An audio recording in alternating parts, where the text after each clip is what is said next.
Today I'm going to talk a little bit about the sword in Taiji practice. So in general, the whole thing is internal practice. So you're trying to get the jin to move your body, right? So in the sword practice, you have to get the jin to move your sword. So it's the same as the open hand practice, and just that you have to add the jin through the sword. So how do you do that? Well, you press down and release. So if you want to move the sword, you have to have a balancing factor in the legs. Right? So the press down into the one leg creates release in the other, which moves the sword. Okay?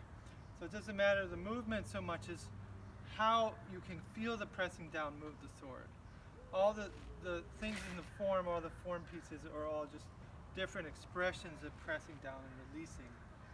And that creates all the movements. Right? So the sword has to connect to your waist. You can't move the sword away from the waist in general. The sword has to be just a part of the waist. And then as you move with the pressing down and release, you lift the spine and then the energy goes into the hand, into the sword. So eventually the sword should feel like your spine. That is, this is kind of your waist, the hilt. This is kind of what we'll call your legs, and this is your spine.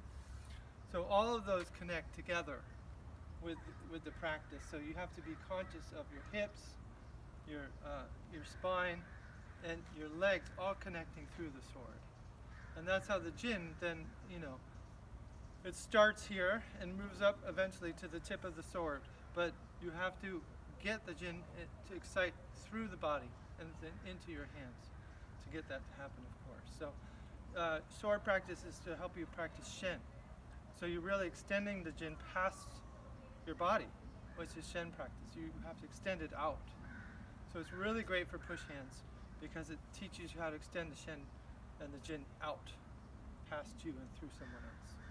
It also teaches you how to heal the body, because this can be an acupuncture needle, for example, or your fingers going into somebody's body for massage or acupressure, whatever it is.